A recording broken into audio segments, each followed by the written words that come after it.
Welcome to the Virtual Ball Boys podcast. My name is Chris, and I am joined once again by my good friend Matt.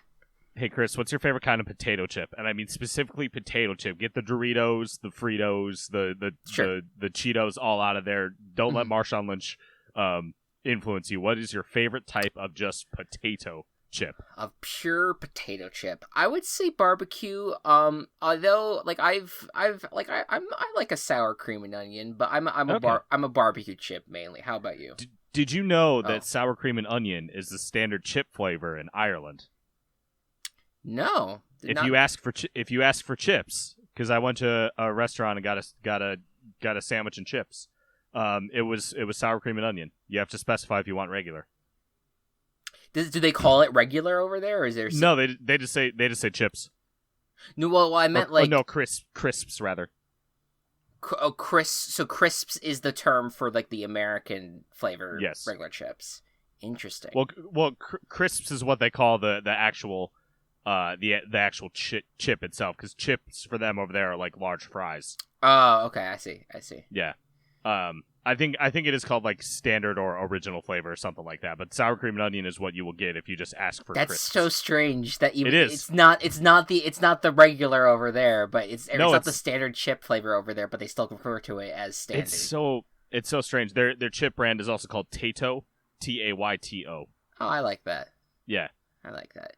My favorite, I gotta go with it depends on what I'm eating it with, but baked Lay's are among my favorite. I love the crunch. I love that they don't give my fingers residue. It is a nice chip.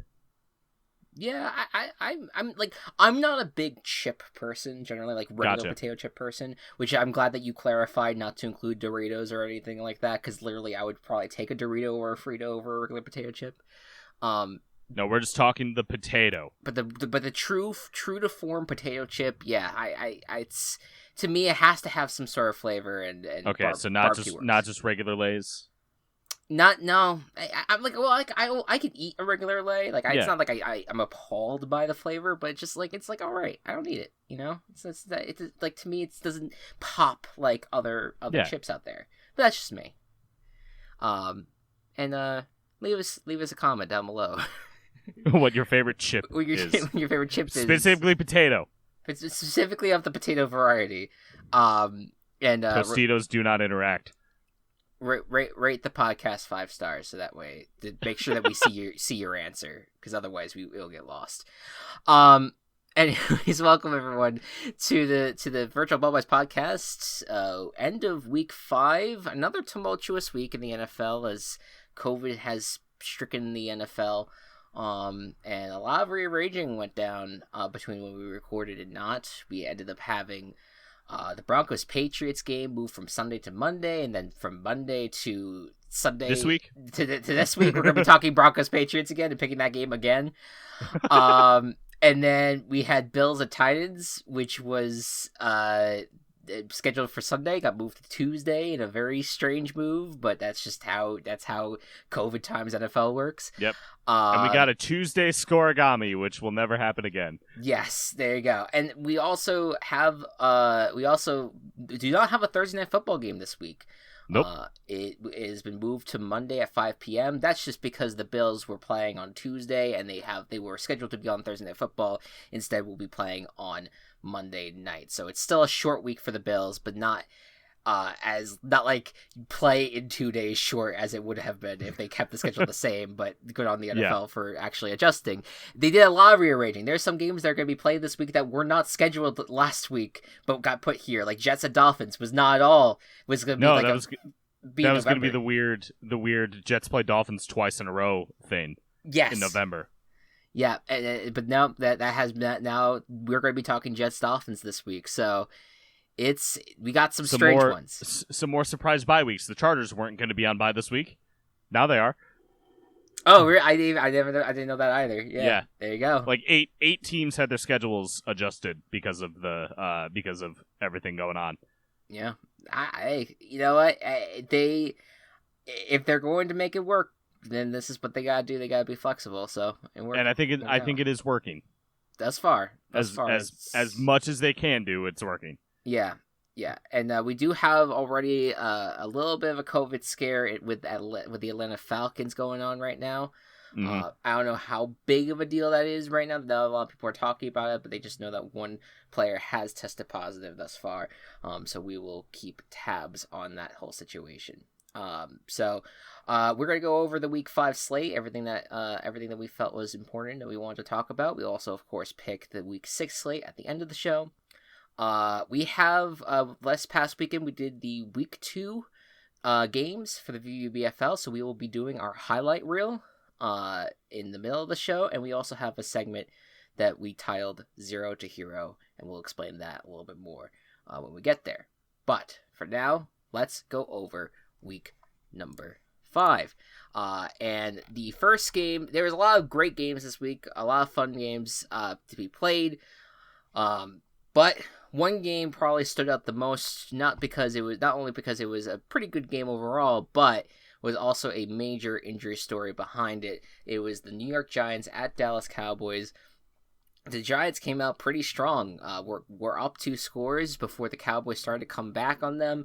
It was a back-and-forth game for the most part, and it took the Giants having a really terrible offensive drive to give the ball back to the Cowboys, and the Cowboys to drive down the field to kick the field goal. But in the middle of the game, I believe in the third quarter, Dak Prescott goes down with a compound, is it compound ankle injury, was it?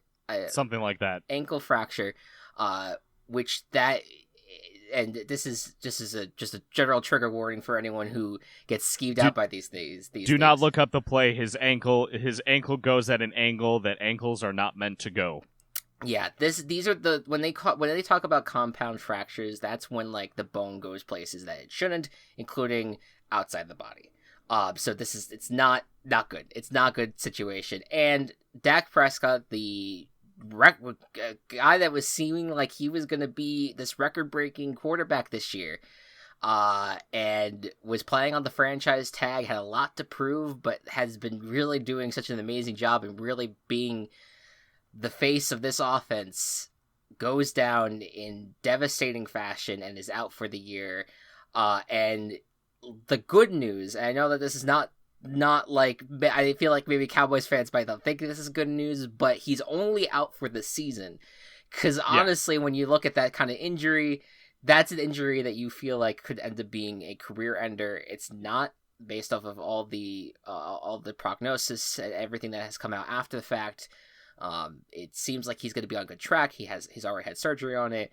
And Dak will end up recovering from this. So that's the good news. But now they will ride with Andy Dalton going into the rest of the season. Obviously, your thoughts on this story, but if you have any thoughts on the game itself as well.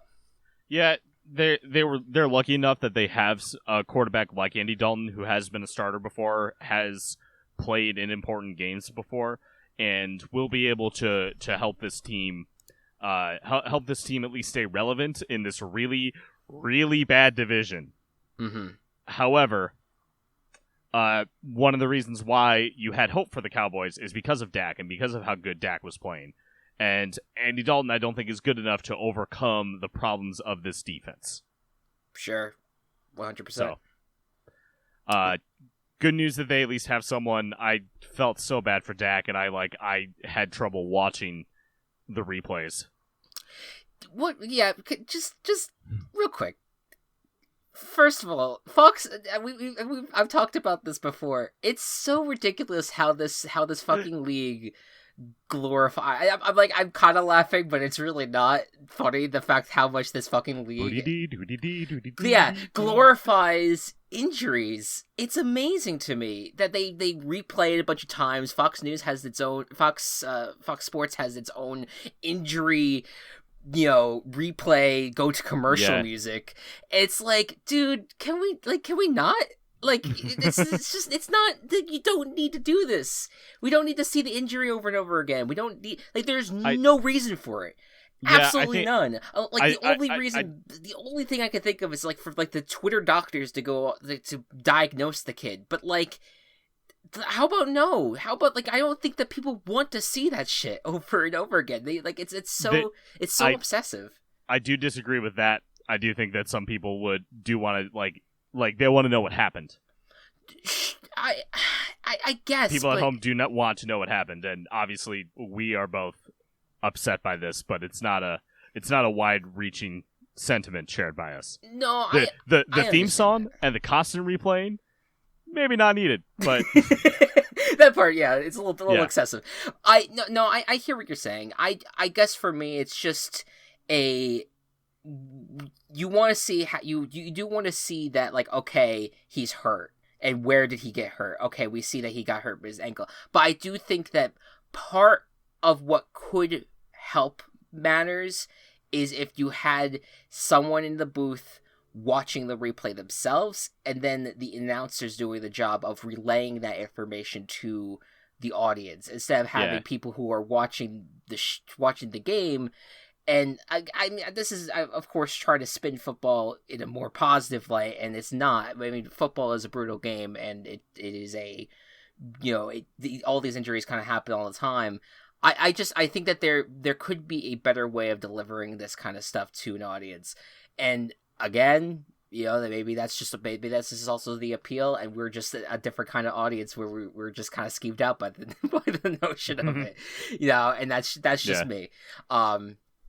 But let's move on. Yeah, but in terms of this game, though, this was a surprisingly close game, and I picked the Giants as the team chaos, really just for my own team chaotic nature, and I did not, of course, want Dak to be injured or anything like that. I just wanted the Giants to breathe pain on the Cowboys, just as just it would be fun to see. And the Giants, I mean, for the second week in a row, seem to be competitive. So that's at least just my takeaway from the Giants. They're still not great on offense. Daniel Jones has not thrown a touchdown pass since week 1. So speaking of takeaways, Ayo. Yeah. God damn it. Daniel Jones only having one career game where he hasn't had a fumble or interception. Yep. It's rough. It's still rough for the Giants, but the fact that they were able to make it as competitive as they did, I could be like, okay, I'll take these little glimmers of hope, little victories. But yeah, and we'll see what the Cowboys do moving forward. So that's the game of the week. Blowout of the week is a tie between two games. We're gonna start with maybe the most, well, honestly, both of these blowouts were kind of surprising, but let's start with the one that happened earlier in the week. Sunday afternoon, the Dolphins go to San Francisco and just annihilate the San Francisco 49ers. They got Garoppolo benched. That's how much Miami just annihilated them. Miami just, like Fitzpatrick just had the game of his life. We knew that Miami was going to be better going into this year than last year. That wasn't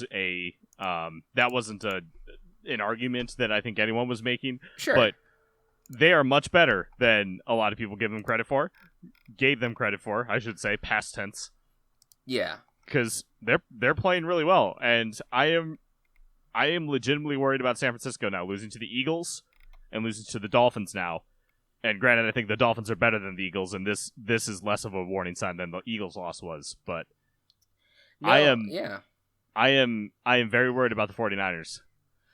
Yeah, I mean, and the offense, the offense was completely shut down by a Dolphins defense that really we weren't very high on going into the season, but they have one of the best secondaries in the league. I mean, led by Byron Jones, Xavier Howard, all those guys, and Preston Williams is their best receiver right now. He's playing out of his mind. Gesicki is getting the tight end one, love at the moment, and Fitzpatrick's playing really well. So I give full credit to the Dolphins on really starting to turn the season around. They're going to be fun. I think they're going to be frisky this year. I really think that after, like, I forget what happened to them last week. I forget who they played. I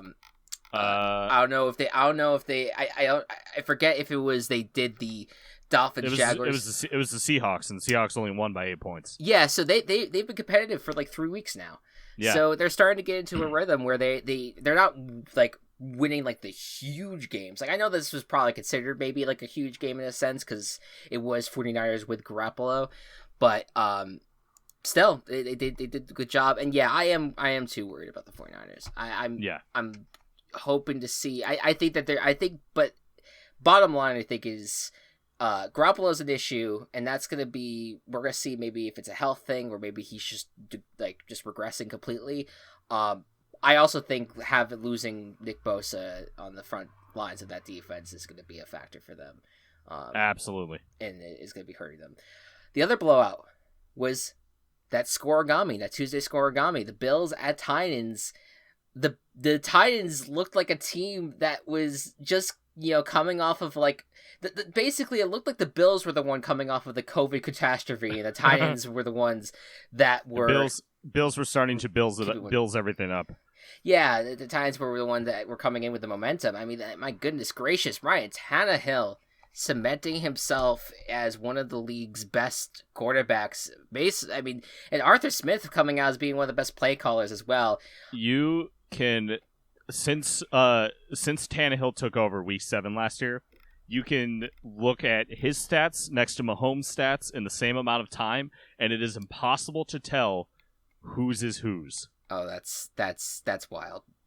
Tannehill has like 70 less yards, but like 5 more touchdowns than Mahomes does. My goodness gracious. And we felt like Tannehill would take at least a little bit of a step back, but dude's balling. He's balling better than last year even. It's insane. And Derrick Henry also with the stiff arm on Josh Norman was fucking hilarious. Lovely. But if I also look at the Bills right now, I'm not worried about the Bills. No. Because I think part of the weirdness of this was that their schedule got kind of, disrupted with this as well. And I do think that the offense overall still was putting up yards. Josh Allen, though, was making a lot of mistakes, and obviously he's going to have to fix that. But the big problem with the Bills has been their defense. The defense has not been what we would have been looking for, especially up the middle has been a bit of an issue. They had been without Matt Milano, which is one of their better linebackers for a little bit, so that might be part of the factor as to why they're not doing well. They are also without Tre'Davious White and John Brown. So that's like a great offensive weapon and their best defensive player both out. So I can't sit here and be too worried about the Bills. They are facing the Chiefs next, so that's concerning. So this team is looking at maybe a little bit of a skid. But overall, though, even if they lose against the Chiefs, I'm not like freaking out if I'm a Bills fan. I think you just get through the speed bump, and if you adjust, you'll be good. Yeah. So, speaking of the Chiefs, the chaos of the week goes to the Las Vegas Raiders, going to Arrowhead and winning Derek Carr's first game at Arrowhead since he's been the starter of the Raiders. The defense kind of started to play a decent game for the Raiders. A lot of the young stars started to play well, and they started balling on offense. Henry Ruggs being back for the Raiders was a huge part of this game. And the Raiders and I forget. Hold on, I'm like bouncing between so many pages. I'm trying to find the final score again. 40-32 was the final score. Raiders coming off with a big road upset. What's your thoughts on this? I was really surprised watching this game. I mean, it wasn't even that the Chiefs were playing badly. The Raiders were just playing so well. Their offense is really cooking. Carr is playing well. Josh Jacobs, Darren Waller, all just clicking. And we clowned on it a little bit at the time, but Henry Ruggs, fantastic audition for this offense. Yeah.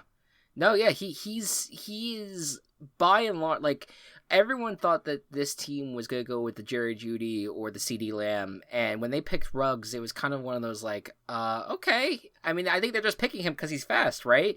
Yeah. But, yeah, like, yes and no, because dude's fast, but he fucking works with this offense. He does. And it really, they did a great job, and they get, like I said, like, they have all these younger players on this team, that are really playing, like, out of their minds. Obviously Max Crosby, Nevin Lawson also playing a big game. Jonathan Abram, like they have all these defensive players that are starting to play well, and maybe let's not sleep on the Raiders in the AFC West. We absolutely shouldn't. There's a chance. There's a chance for the Raiders. Sorry for going higher register there. What do you mean? any other thoughts about week number 5? Not that I can think of. I mean, the chaos that was Chicago Thursday night, I am continuing to clench every week. It always upsets me when I pick against the Bears and they win, but it's fine. Yeah. Three, like, I would say, like, as ugly as the Bears-Buccaneers game was, I would say that all 3 primetime games, not counting the Bills-Titans, of course. Yeah. They were good. We're good. We're pretty solid this week. The Bears surprising. I almost got my chaos right. That was with the Vikings. Our chaos. It's weird. It does end up being where, like, with the exception of the Jets, maybe, like, all when we pick a chaos, or when there's such an obscure chaos, there ends up being a little bit more competitive than people expected. And so that's the fun of trying to do these team chaoses and trying to do it right. Obviously, some of the big news that came out this week was Falcons coach, which we didn't do as breaking news, and I apologize that Dan Quinn doesn't get the same respect to Bill O'Brien. But regardless, we long expected that Dan Quinn would be fired by the Falcons, as well as Thomas Dimitroff has also been fired as the general manager for the Falcons. So this is a clean sweep. Any thoughts on the Falcons being moving on from their hierarchy? If they couldn't do anything this year with a pretty all right roster, they weren't going to do anything at all. Yeah. So obviously the offense takes a downgrade when Julio is injured, but Matt Ryan does nothing unless Julio exists. Yeah, Matt Ryan's not having a great year. No, he's not. And this should have been the good year for Matt Ryan, because it zigzags back and forth, because they kept getting new offensive coordinators every 2 years, and it would always be the first year Matt Ryan would suck, and the second year he would be great, and then this is 2 years of sucking. So yeah, it's just too consistent at this point. This is their worst start in a while, and I don't see how. I mean, I could see them, doing what they have been doing. All of a sudden, like, they just the things just turn on for teams that fire their head coach. But I don't. I can imagine that this is a team that's looking at a top 5 draft pick. It's also such a barren defense. Right. Exactly. Like that's going to be what's going to put them in a really rough spot overall. But yes, Seahawks Vikings was excellent. Saints Chargers was another amazing game. If you guys have Game Pass and are bored and want to watch a football game, please watch those on replay, because those are all great. Not much other thoughts that I can think of right now. So let us move on. Le'Veon Bell is no longer with the Jets. That's true. He was released during the Tuesday night football game. Kind of expected. There was a report going around that they were looking to trade him, which with the salary that he had, no one wants to take on that contract right now. Exactly. So ultimately, the decision was made to release Le'Veon Bell, and it was going to be a massive cap hit on the Jets. And boy, does everyone in the situation have egg on their face. You bring in Adam Gase. Le'Veon Bell doesn't have a single carry over 20 yards for this career, or for his career with this team. And then you just let him go, don't get anything for it. You get a cap hit. And Le'Veon Bell has to now try to find a new team without showing that he can play football well. The good news is, though, Le'Veon Bell will play better than he did on the Jets, because he will no longer be a player for Adam Gase. Yeah, because whenever a player stops being a player for Adam Gase, they improve. I know that, like, when he had the flu and was out for that game and then went out and bowled, I know that turned a lot of people off, and that for rightfully so, especially now in COVID times. But I know that I know that he's looked at as being like a little too arrogant, not at the Antonio Brown level, but like people kind of like look at him and maybe might not want to sign him. But I hope he gets his shot. I think he made a poor choice, and that just happens in life, Yeah. Like he made a poor choice in choosing the team. He made a stupid choice by going out while he's sick, quote unquote, and bowling, and maybe he might have a shot with another team, and we'll see where he lands. Unfortunately, I think that might be my team. you think that they're gonna take on the? You know what? Who knows? Maybe it'll work out if they sign with the Bears. My thought is, since the Bears lost Cohen, we need a pass catching running back. It makes sense. Yeah. Let's just let the good times roll. Let's see what happens. Fit can make sense. We'll see. We need more offensive weapons. Like I think that the Bears honestly might be the most likely place to go. Right. Unless Bruce Arians wants another running back. Oh my God! Another old washed up running back. Imagine. LaShawn McCoy didn't work. Leonard Fournette isn't working. Ronald Jones isn't old or washed, but still isn't working that well. Let's get Bell. No one else is gonna have running backs on the rosters anymore. See, that was my fantasy strategy. You draft all the defenses, because how are they gonna stop you if they don't have a defense? Right.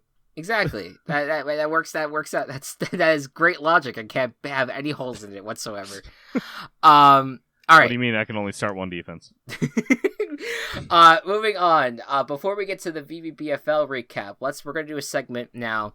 There are a few undefeated teams. There's also a few winless teams. So it's now the time. Zero to hero. For Zero to Hero. So we have. So we're gonna just rank. This is the basics of the exercise. We're going to rank the likelihood of teams' chances of getting to 16-0, and then rank the teams as to how likely they are to go 0-16. Are we starting with the zeros or the heroes? I mean, I guess if we're gonna go from left to right with the title, let's do zeros first then. Okay, so we have the Atlanta Falcons, we have the New York Giants, we have the New York Jets. Yep. And that's it? Yeah, that's it. Okay. We have the two New York teams and Atlanta. Okay. Man, New York. So. Da da da da da. So if I were to look at the situation honestly, look at the talent levels of all the teams, I would propose that the Jets are the easiest to be at the top of this list of potentially being 0-16. I would agree with that. I legitimately do not see a game in the rest of the Jets schedule that they could win. Yeah. I mean, there's always the freak win that happens, and so like there's always those factors, but like if you look at their schedule right now, it's basically like they have the Dolphins and Chargers in the coming weeks, but they also have the Bills, Chiefs, and Patriots in between those games. Yeah. And the Raiders and then they end the season with Raiders, Seahawks, Rams, Browns, Patriots. Yeah, it is ugly. It is an ugly, ugly path to the finish line from the New York Jets. So, yeah, I would say that's most likely. Now, between the Giants and Falcons, who do you think is the second most likely to be 0-16? Yeah, so I'm looking at schedules. Falcons, I think, have the Lions, the Broncos, maybe the Chargers that they could beat. So that's 3. And the Giants have Washington twice. The Eagles. See the Giants are in the NFC East. Right. So I feel like the Giants are going to face easier opponents. I also have the Bengals. Yep. So I think I don't think I would have said this, that the Giants would be the least likely to go 0-16. Yeah, but I think the Giants are going to be the least likely just because they have a lot easier opponents than the Falcons do. Yeah, I agree. I think the Giants. I was thinking of putting the Falcons first, but you're right though, because they have the advantage of having a division where anything is going to be possible. Like we saw Washington beat the Eagles. I'm not saying that the Giants are like this world beating team that in the NFC East alone. Like they're not. I think that they're not gonna. Like I could see them winning at least like 1 or 2 division games. Yeah. Especially like I feel like things are still not great for them in any way, but they're getting a little bit more competitive where there's hope for them to at least not be 0-16, and get out of a little bit of a slump. So. All right, I'm with you. So the ranking is, in terms of most likely to be 0-16, Jets, Falcons, Giants. Yes. Okie doke. Now we move to the undefeated teams, and here we have the Pittsburgh Steelers, who are 4-0. Actually, I think all of our undefeated teams are 4-0. Do we have any 5-0 undefeated teams that are on bye? Seahawks are on bye. All right. So Seahawks, Steelers, Titans, Packers. Yeah, so Seahawks are sitting with like a half a game advantage right now. Mm-hmm. But like you said, they are going to be on bye this week. So this is a tough one. I was looking at this potential segment and really looking at the schedule, and I don't think you're gonna like what I'm about to say. I know what you're gonna say, because you're gonna say the Packers, and I'm looking at their schedule, and you're right. The Green Bay Packers not only have, I think, the easiest schedule remaining, but I also think that they are the most complete team in the NFL in terms of unstoppable offense and a pretty decent defense. Not like they're like top half of the league. They're not like top 10. Yeah. But they're decent enough where they're winning that works. Games. Yeah. That will help. Yeah, like if you have a world-beating offense, as long as you have some semblance of a defense, then you're going to win games. And I think that the Packers just look like the most complete to go on the run for 16 now. Unfortunately, have to agree with you. So if we put Packers, slot them at number 1, who's the second most likely in your eyes? I'm looking through other schedules just to see things. Because the Steelers, you have to consider the divisions. What? You have to consider the divisions ultimately, like, because that's true. That is the kind of the focus, like of who's doing the best in each of the divisions right now, and how competitive each division is. Yeah, I think that that would maybe give the edge to the. That actually might give the edge to the Titans. I was thinking that. Because they face easier teams as a whole. The Steelers schedule is actually pretty favorable in terms of non-division games because they get the NFC East, although they've already played 2 of those games. Right. They play the Bills, which is rough. They get the Colts, which could be tricky, and Titans and Jaguars, which could be tricky too. And the Ravens. And that's in division. Yeah. Oh yes, yeah. I see what you mean. Yeah. I might lean Titans then, just because I think the Seahawks are in too hard of a division to walk away unscathed. Especially with the current state of their defense, which is not pretty. Yeah, no, you're absolutely right. I'm with you. I think if I'm gonna put a ranking down pat, it would be Packers first, then Titans, then Steelers, then Seahawks, and this is not a ranking of who's the better teams necessarily. No. Because I think that I would put the Seahawks in front of the Steelers and Titans right now. Even with the bad defense, I love the Seahawks offense too much. That's why like to me, like power ranking wise, I might put Seahawks in number 2, but I think that they're not as likely to go 16 now, so that's why I put it at 4. Yeah. I agree with that. Okay. So Packers, Titans, Steelers, Seahawks. We'll see. We've seen an 0-16 team. We've seen an 0-16 team in since we've started doing these podcasts with the Browns back in 2017. I would be shocked if we do not see that this year with the Jets. Yeah, legitimately I do not see any other path but 0-16 for these Jets. Man, it might be the first time I get into sports talk radio. Because, my God, that'd be glorious. Yeah, so I would be stunned. I feel like I would be stunned in either direction, just because I feel like this year is so weird that one thing could go insane and make give an opportunity for the Jets, or will give a loss to any of these undefeated teams. And so I think maybe once like middle of November comes and the Jets are still winless and have passed like all of those like potential games with like the Dolphins and Chargers. And Gase is still the coach. And Gase is still the coach, right? Like, I think that's when I'll be like, okay, yeah, this looks like very likely at this point. But I'm not quite there yet, even though the Jets are horrendous. They're so bad. They're very bad. All right. Moving on here. Yes. So last weekend we sat down and rolled some dice and determined the outcomes of week 2 of the VBBFL, and it's time for our VBBFL sports highlight reel. Up to you. Do you want me to start this one? Do you want to start? I'll start. I'll start. All right, start us off. So our first game of the day was the Anaconda Mountaineers at the Weatherford Sheriffs. A methodical run-heavy drive by Anaconda began the day, ending with Commander Shepard tossing the ball to Isabel, scoring their first touchdown. Chaz McFreely then caps off Anaconda's second drive with a quarterback run to go up 13-0. Weatherford responds in the second quarter with Samus throwing a 15-yard pass to Crash for a score.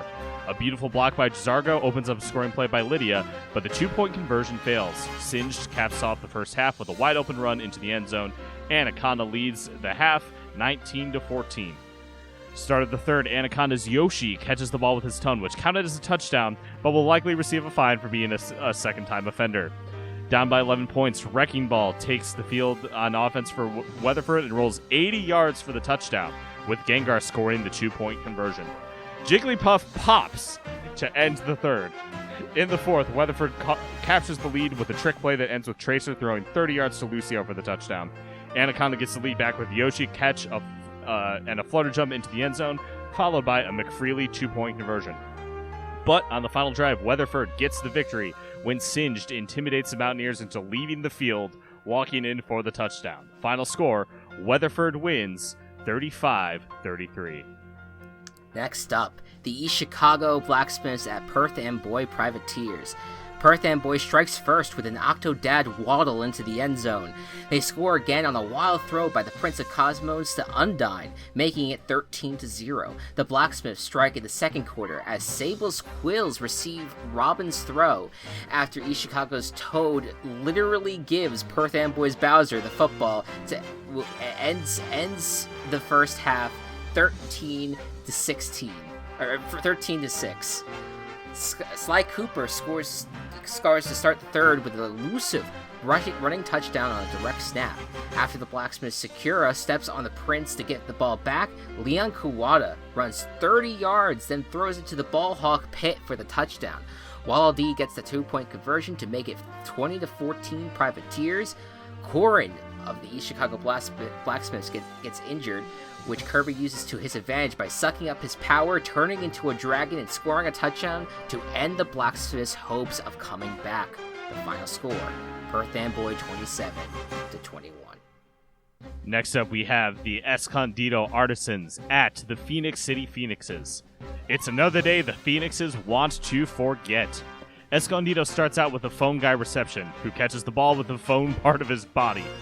Defender Incineroar comes out on offense to run the ball into the end zone. Foxy takes over the next Artisan drive with multiple catches, including one for the third touchdown. 21-0 Escondido at the end of the first half. Phoenix City picks up the scoring in the second half with 3 successful drives. Enderman scores the first touchdown on a teleportation play. Steve, congratulations, throws it deep to Peabody for their second touchdown. Kamek, with the power of Christmas spirit, flies into the end zone for their third. However, Escondido's Asgard scores 2 more times and Ness once to give Escondido the victory. Final score, Escondido 41-22. And finally, the marquee matchup, Brainerd Paladins at Mansfield Weavers. This was the lowest scoring affair to date, as Brainerd's Heavy and Mansfield's M. Bryson brought the defense throughout the game. Sonic of the Weavers scores the first touchdown with a speedy run and a stiff arm on Womp for a 45-yard touchdown. Flappy Bird then scores the team's second touchdown while floating just above and in front of the uprights. The Paladins' Jesse Faden tosses it to King Boo, followed by a Faith Connors run into the end zone for a touchdown. Weavers lead 13-7 in the first half. Despite intimidation from Brainerd's Kratos, Banfield's Atreus makes it past his father to score to start of the second half, and that is the only score for the rest of the game. Despite a second half defensive effort by the Paladins, Kratos and Eggman, Kano and Shadow the Hedgehog win the game for Mansfield. Final score, Mansfield 20, Brainerd 7. Some really exciting games. Yeah, I had the most fun I think I had thus far with this. I mean, I know we did it twice, but it was the second time through it was great. It's fantastic, and the ability to come up with fun situations is a great time. Keep listening on the podcast for when we do week 3, and check out our Twitter at Virtual Ball Boys and at Team Chaos Pods, where we will be posting any updates on when we're going to be streaming those again. Yes, and I have both week 1 and week 2 video files on my computer that I have yet to upload. I do want to get to uploading them onto YouTube. We will get those up so that way I know that the week 1 VOD has already been taken off of Twitch, so we will make sure to put those up on YouTube as soon as possible. And if you want to watch us create these scenarios and roll these scenarios in real time, you could you can't do it you can't watch us on stream. I'll make sure to throw up those VODs for you guys on the Team Chaos Productions YouTube channel. Stay tuned for that. All right. Moving Picks time. Forward, it is week 6 of the picks. So last week we tied 8-6 on the record. However, because of the Bills failing to show up to Tennessee, I lost my guarantee once again. So I only gained 1 point while Matt gained 2 points. So the records as they stand right now, 50-26, and 49-27. We each have a -1 modifier thrown in there because of bad guarantees. So right now, Matt, you are sitting at 23. I'm sitting at 21. Indeed. And so a little, just the inch of breathing room for you in terms of the lead right now. And I want to just wanted to point out, because we haven't really gone over this yet. In terms of the guarantees, you are doing very well overall. I am. Despite the -1 on the record right now, you are 4-1 guarantees right now, which is pretty solid. That is through 5 weeks. Your only guaranteed wrong thus far has been the Texans. And they've disappointed everybody, so it's fine. Yeah, no, it's par for the course. And then. Yep. I'm 0-5. I'm 0-5 on Chaos, however. Yes. You did not get one of those losses was part of a tie scenario because the Bengals could not get the victory against the Eagles, but 0-5 and for both the guarantee and Team Chaos, I have a 2-3 record for both. It has been for weeks 1-3 for weeks 2 and 4 I get both my guarantee and my Team Chaos right, and for weeks 1, 3, and 5 I get both of them wrong. So I'm on an on week here. This is a week where I could get both the guarantee and Team Chaos. So let's see if the pattern continues. How about you start us off here for week 6? Let's do that. Atlanta Falcons, freshly off their firing of Coach Dan Quinn, travel to Minnesota to take on the Vikings, who played really well Sunday night. Wasn't enough to take the bacon. However, let's see if Chris believes in his head coach just got fired theory in this game. I want to. And it is like that's my way, right? That's how I go. Is usually I pick the team that just lost a head coach. But I want to pay it back to the Vikings because they came through on a big spot in Seattle. That Seattle has been one of their biggest kryptonites, where Kirk Cousins turns into a pumpkin at midnight when he goes out on that field. And and he played very well in that game overall, and I want to give them the credit that they deserve. I can't pick the Falcons for this, and not only that, I'm also going to guarantee the Minnesota Vikings. I love it. I'm going completely against my theory to get the guarantee right here. There is a chance that this game gets moved or canceled or something because of COVID stuff. Yeah, COVID stuff happened. So I might say another guarantee during this podcast. I just haven't determined what that will be. Okay. But right now, the primary guarantee is the Minnesota Vikings for me. How about you? I'm also choosing the Vikings. I don't trust the Falcons enough, and with how good the offense played and how good Adam Thielen is playing on that offense, they're going to wipe the floor with this Falcons defense, similar to how they did with Seattle's. Yeah, it's just gotten to the point where the Vikings are starting to be like, they're starting to really show their presence. They are 1-4, so it's going to be hard for them to totally come back, but they can make a playoff run. Yeah, I mean, I think they might be equally as likely as the Bears to make the playoffs, and the Bears are 4-1. Oh boy. Speaking of those Chicago Bears, they're sitting at 4-1, coming off a nice victory against Tampa Bay, but they're going against a Carolina Panthers team that is on a 3-game winning streak, baby. Out of nowhere, the Carolina Panthers are now a contender for the NFC South. What do you think is going to happen in this game? Good game. Yeah, if the Panthers win this division, I'm going to lose my goddamn mind. This is your two teams. This is my two rough. teams. This Rarely, this happens once every few years. Sometimes more if they place the same in the division.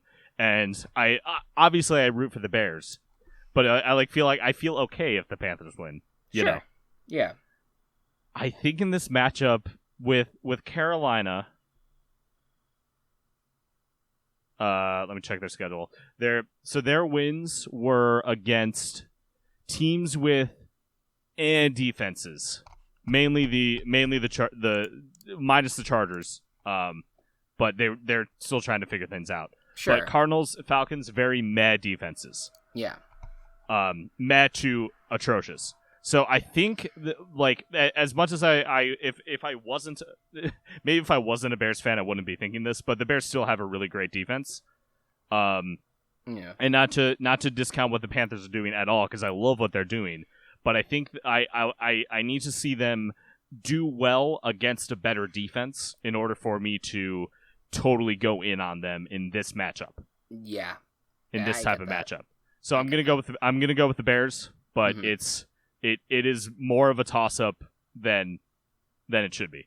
Yeah, right now the Las Vegas, the record books, or whatever the fuck they call it, the spread currently is that the Panthers are the favorite for this game, by a small margin, 1.5. Yeah. I was thinking about doing this as a Team Chaos, but didn't feel good about it after seeing the spread. Mm-hmm. I do still think I still want to pick the Panthers here. Yeah. And cool. It's not, and again, not a knock on the Bears. I do worry a little bit about their consistency on offense, and I do think the Panthers' defense is starting to show itself a little bit more, starting to improve, and I think this is going to be like a defensive showdown a little bit. I think both offenses are going to struggle in this game, but I like what Matt Rule is doing right now in terms of his coaching, and I think he's going to surprise some people in this game, so I'm going to go with the Panthers. Cool. I for the rest of the season. I may be picking the Panthers every game. for this game, you just gotta stand by your boys. For this game, I'll stand by the Bears. I'm gonna stick with my personal logic. No. But to me, I think the Bears are probably more likely to win. I'm kind of surprised that the Panthers are considered the favorite. Maybe it's a home thing, and that's it. It could be. Or I think that maybe the Panthers are just getting more hype generally than the Bears right now. Right. But I think the Bears are probably going to win it. But the Bears who are 4-1. Right. Exactly. So I have faith. I just have a little bit more faith right now in the Panthers overall. Yeah. Next up, we have the Cincinnati Bengals coming off of a trouncing by the Ravens, but it is the Ravens, facing the Indianapolis Colts, who come off a loss to the Browns. Both these teams having trouble being consistent on offense. How are they going to fare in this one? This is a tough one because do I want this Colts team to do well, but Phillip Rivers is really becoming an issue, and this offense is starting to is really not what it should be at this point. Despite the defense still being one of the better ones in the league, I still think the Colts get through it. I think this is going to end up being similar logic right now to your Bears pick, in the sense that I do think that the defense will be too difficult on this Bengals offense that has basically not a lack of offensive line. There's just ghosts that protect Joe Burrow at this point. That to me that's the factor that is, and I think the Colts also play relatively well at home. So I'll go with the Colts. I'm going with the Colts as well. I was considering of actually doing this as a Team Chaos, and then I looked, and this is the largest line in the league this week at 9 points. So I was like, I'm probably not going to do that. But I think it's possible though too. I think it's possible that the Bengals pull it out, but Colts defense is too good. Yeah, that's where I'm at as well. Yeah, I'll stick with the Colts. All right. Next up, a big AFC North showdown. The Cleveland Browns, now 4-1 after a big win over Indy, go to Pittsburgh to take on the Steelers, who just squeaked by the Philadelphia Eagles. Who do you think's going to win it? So this is a fun divisional matchup because both of these teams are playing really well, and all three of the current the non-Bengals AFC North teams are just they're really good teams, Chris. Yeah, and they're excellent. Yeah. So it's hard to pick one over the other, but I like what the Steelers have been doing on offense, and I like what the Browns have been doing on offense, and I like what the Steelers have been doing on defense, and the Browns have been okay on defense. And using the logic you like to use a lot, where it's what's the best unit on the field or what's the worst unit on the field. The worst unit on the field is the Browns defense. Not by much, but it's the worst. Mm-hmm. And definitely. I'm going to guarantee the Steelers because I think the Steelers are really strong. Oh my god! I ballsy last week guaranteeing the Browns, and now I'm going to be ballsy this week guaranteeing against them. That is so good. I was that is like you're putting your guarantee record on the line, like in terms of like just being like I can continue this role, and I'm gonna pick maybe like the closest matchup that there is, one of the closest matchups there is this week to guarantee. I love it. I'm picking the Steelers too. I have that amount of faith in the team as well. I do think that this is going to be a competitive game. It's going to be kind of a vicious game considering the recent history between these two teams and the return of Myles Garrett to the Browns for the first time since that incident on Thursday Night Football last year. There's also a chance that Baker might not play this game, or he or he'll be at a little less strength due to the hit from the last game. Yeah. So what I've seen is that he was limited in practice today, but right now the signs point to him starting. But obviously there could be a setback; anything could happen. But that is So right now it does look like that Baker's going to play, and we'll see. We'll see if that's going to be a factor, his injury. Mm-hmm. All right, next up. What I want you to do is I want you to go to last week's podcast, and I want you to listen to our analysis for that. But add in the fact that Cam Newton is probably going to play this game, and therefore the Patriots have a much better chance. And Drew Lock might be playing too, so maybe that will influence something. Broncos Patriots, who you got? Drew Lock will influence this maybe by like scoring an extra touchdown, maybe. But I really do have faith in the Patriots with Cam Newton. Absolutely. I know that they looked like a rough team against the Chiefs. That was the last time we saw them play, and they've had the rough go with it with COVID and everything like that. But I do think that the Patriots are still one of the better teams in the AFC, and can easily take care of a Broncos team that's just too beat up and too dismantled to win. I agree with you, Patriots. Okay. Next up, the Jacksonville Jaguars, coming off of their 4th straight loss, Ooh. are going to be hosting the Detroit Lions, who are coming off of the bye. Who the Jaguars? Oh yeah, Jaguars played the Texans last week, so Texans got their first win against the Jaguars. And now the Jaguars, both the Jaguars and Lions are looking for their second win of the season. Who do you think is going to win? I think that the Lions are better than their record is right now. Not much better, but have a really solid offense with Matthew Stafford, healthy Kenny Golladay, great run attack with Peterson and sometimes the others. I think Lions take this pretty easily. Definitely. I'm with you on that. I'm taking the Lions. I think the Jaguars are just starting to fall apart a bit. I think that there is some Trevor Lawrence longing for Trevor Lawrence going on a little bit in Jacksonville as well. That they're going to maybe try to tank a little bit like we expected them to initially. So I am definitely on the board with the Lions here. Yep. Next up, we have the Houston Texans coming off of their first win of the season without Bill O'Brien versus the Tennessee Titans, who finally can play football again. Yeah. Who do you got? I mean, I can't doubt this Titans team now. Like, this is a team that is rolling. Just absolutely doing really well. They are on a short week, so I could see this getting a little bit closer, and maybe the Texans have a little bit something in them where they surprise us. But I just think the Titans have the talent right now to overtake the Texans in this one. I agree with you. I think Titans are a fantastic team, and Tannehill and Henry are going to have a very fun day. Mm-hmm. Indeed.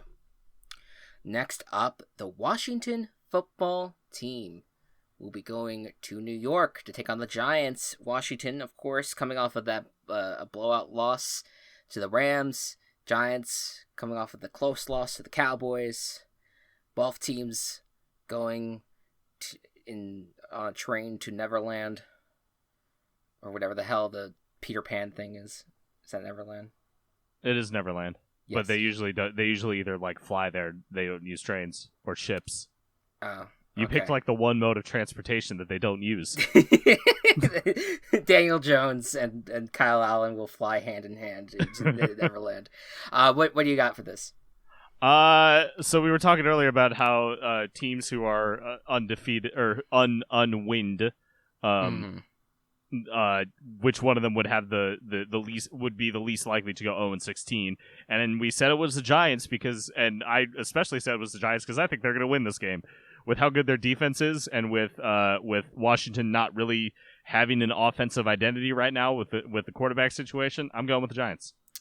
How good their defense is, man! I haven't heard those words in a while. So no, I'm not making fun of you. I'm not making fun of you. I know, but they shut down the Rams pretty well, and they almost beat the Cowboys. No, you were absolutely right. The only thing I'm acknowledging is the fact that I haven't heard that phrase in a long ass time for the Giants. I agree with you though. I am picking the Giants as well because I just look at. I feel like Washington is a team that. Is another team that has won week 1 and hasn't won since, and I don't see that. I just don't see where this team's talent is going to be outside of the defense. Their defense is okay, in terms of the front seven, that might give the Giants some problems, but I think the Giants are getting to a point where they could be competitive, and I think Washington is an easy team to off. So I'm going Giants. Cool. Next up, we have the Baltimore Ravens versus the Philadelphia Eagles. It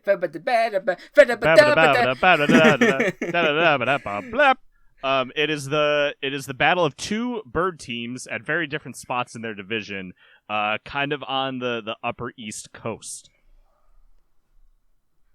Yeah. Ravens. Just Ravens. Yeah, this is a hard game for me to see the Eagles win. Is there any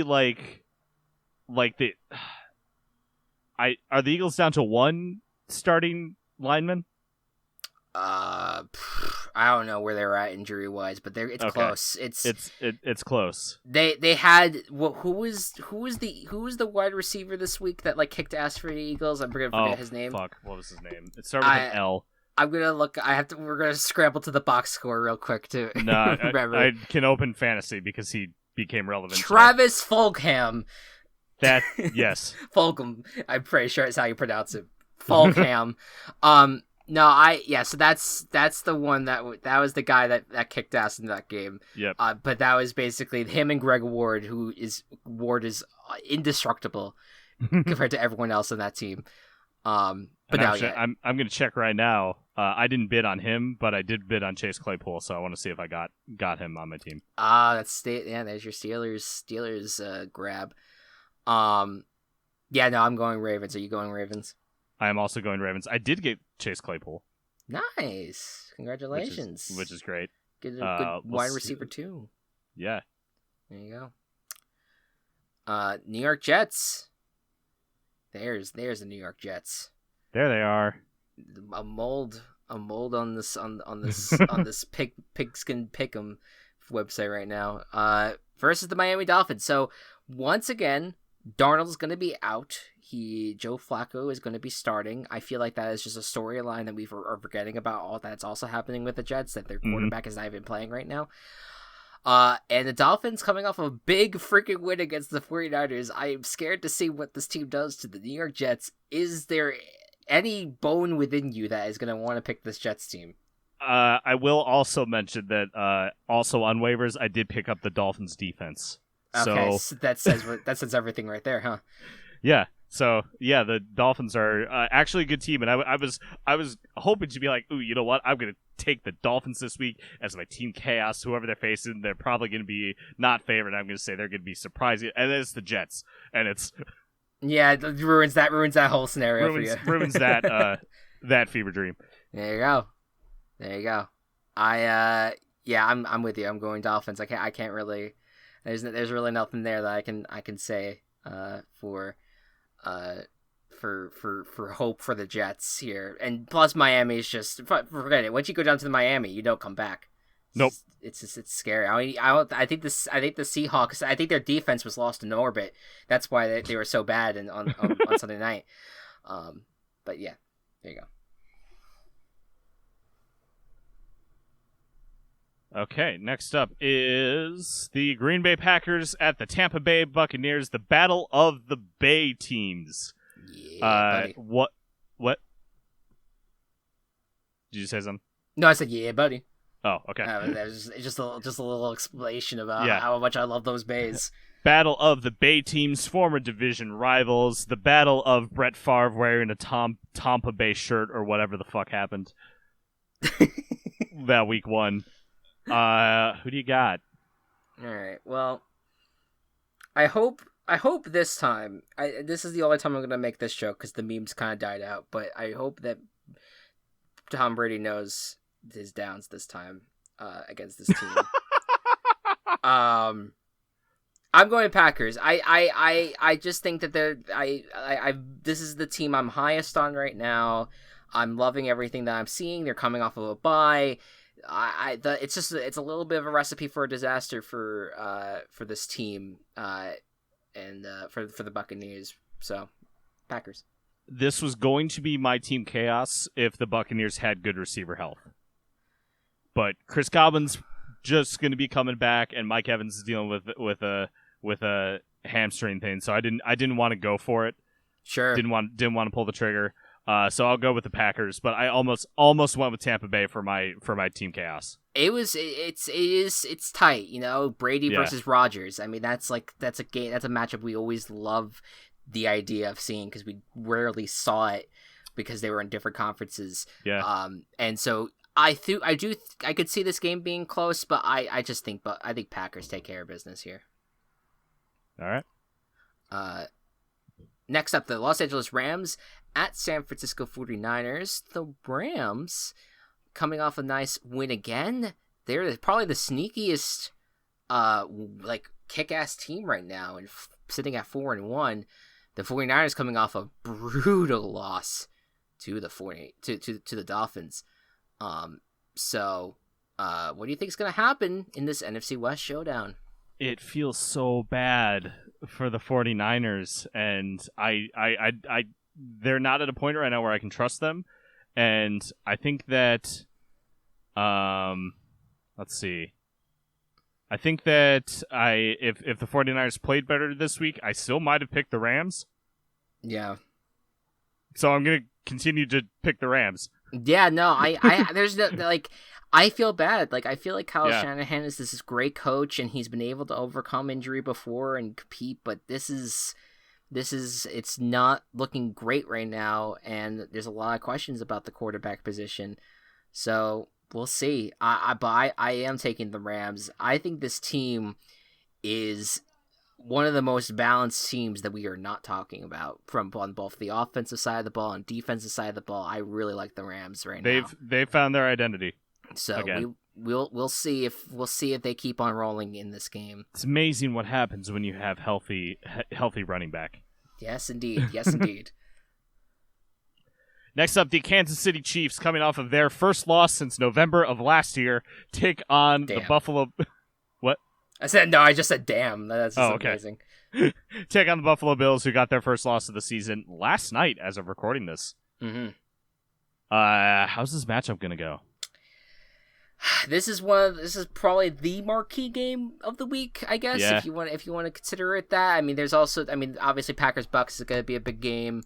And so is Steelers and Browns. I think that I do want to have faith in the Bills. I want to believe in them, but it is Kansas City. I know that they lost. I know Kansas City lost, but I do think that Andy Reid is relatively good at having a team bounce back. And also the Bills are off on a short week. I just don't know how they could turn things around that quickly. So I'm going to go with the Chiefs. I want to see some chaos happen and have the Chiefs lose 2 games in a row. I'm going to go Bills, Team Chaos. All right. What was that? It was a weird cough, but my mouth wasn't fully open. And I really want to know how it came out on the microphone on the recording. It just sounded like you said, I want some chaos. I'm picking the Bills, and then you just died. Like, that's just what it sounded like. I'm like, wow. I that was his dying wish to see the Bills win against the Bills Chiefs. win against the Chiefs. So that was really funny. And so that's a 5:00 game, by the way, on Fox on Monday night. So that's very interesting. So that's 4:00 for me. That is 2:00 for people who live on the West Coast. Wow, that's a little wild. I hope. By the way, yes. By the way, can I mention how I feel like every night game now should be at 7 Eastern? Because for me, in the Central Time Zone, having a game start at 6 and end at 9 was beautiful. Yeah. It is the perfect just evening time. I know really they gotta wait for West Coast people to get home, but like it was just so nice. Mm-hmm. And East Coasters don't have to stay up so late. It doesn't matter for you because you don't have morning obligations. I don't. Mornings don't exist for me anymore. Mornings don't exist for you. When is the earliest time that you've seen this year? Since I've been laid off? You mean? Yes. The earliest I've seen. I've been up at like 10:30. Maybe 11. That's maybe the earliest. I tend to get up. I tend to focus at I tend to start to bring my day to focus though around like 12:30, 1:00. But that's kind of where we're at in life. It's all good. Just riding this wave, buddies. When I see 1:00, I go, oh, the day is almost over. Yeah, there you go. It's different lives, different ways of living life at this point in the pandemic era. All right, and finally the primetime Monday game, the Arizona Cardinals at the Dallas Cowboys. Of course, this is the Andy Dalton first start in what he needs in the campaign to try to bring the Cowboys out of just this horrible hole they've been in, versus the Arizona Cardinals, who have been who just broke a skid that they've been on against, of course, the New York Jets. The Jets, yeah. What do you think's gonna happen? I still have a lot of faith in the Cardinals. I think that their offense still has some gas left in them. This is a terrible Dallas defense, and their offense is going to have a lot of fun. However, Cardinals did just lose Chandler Jones, and Dallas offense is still solid with Dalton. This was probably the biggest toss-up for me this week, except for maybe Bears-Panthers. Yeah. I'm going to go with the Cardinals just because I'm going to be rooting for the Cardinals when I watch the game. So no, I get that is my tiebreaker. Well, I haven't picked Team Chaos to this point, and I feel like this is the best time to do it. I'm picking the Cowboys Team Chaos as an apology to them for reading too much chaos on them for last week. But I would say look, I do like the Cardinals, but they have surprisingly one of the worst passing offenses in the league right now, with the exception of the DeAndre Hopkins connection with Kyler Murray. And that's concerning. That could repair with this Cowboys going up against this Cowboys defense. And losing Chandler Jones is also a factor to me for picking the Cowboys in this matchup. But I do think it's a toss-up. It could go either way just because the Cowboys have been just so very unpredictable this year. So, yeah. And with that, only 3 disagreements. I'm a little surprised. Yeah, our Chaoses and then Bears-Panthers. Yeah, that was a little surprising. But so that means it's really just the one game on Sunday, but the Monday is the showdown for us for the week, no matter what happens in the Bears-Panthers game. So we'll see what happens. Yeah, and just real quick, just to recap. Week 6 guarantees are Vikings and Steelers. You picked the Steelers. I picked the Vikings, and then I did Cowboys Team Chaos. You did Bills Team Chaos. Indeed. Yeah, because I was not. I was trying to keep track on it, but I felt like I fell behind while I was writing it on my notepad. But all right, all Gucci. I'm super pumped for this weekend. I think there's a lot of fun games ahead. It sucks that we have to wait as long as we have to because we don't get to watch tomorrow night. You know what that does mean though? You can watch Big Brother live. Thank you guys so much for watching. That what's funny? I was thinking just as a fun little wrap up on things in July. When the rumors were starting about how like this was going to be an all-star season of Big Brother, I was thinking like, oh, it would be fun if we can sit down, and like just do like a quick little like Big Brother podcast or something for like a little while, just while the season was going, just talk about the season and all that. I'm glad that we didn't do that. I'm glad that we didn't do that because the season has been so terrible. And even like week 1, I was like, wow, this cast is really good. Yeah. There's barely a dud, and then the gameplay started. Yeah, it's like all the non-duds came together to form one big dud. One super dud. One super dud. It really was a super dud this year. Yeah, don't watch Big Brother. If you want something to watch, go back and watch some early seasons of Survivor. There's some good gems in there. There you go. Pearl Islands, All Stars, China. I will advocate for early season Big Brother too. Early seasons Big Brother is pretty solid as well. Which one is your favorite? Well, I haven't gotten far into season 3 yet, so I'm still early on in the binge. Season 2 is really solid though. Sweet. It's a lot more focused on like trying to survive in the house, like a lot more focus on food and luxury, and there's no veto either, which is interesting. Right. Yes. And Dr. Will is just insane. Of course. So that was his first season. So, the little reality show wormhole to finish off our virtual football podcast. But yeah, thank you guys so much for watching. We'll be back next week, same time, same place, wherever you listen to us. And stay tuned. We are in replacement of Thursday Night Football. We are filming the Gaming Coop tomorrow, so expect that in the next few weeks. Spooky edition. Spooky edition of the Game Coop. Yes, we forget it is almost close to Halloween. That is a thing. All right.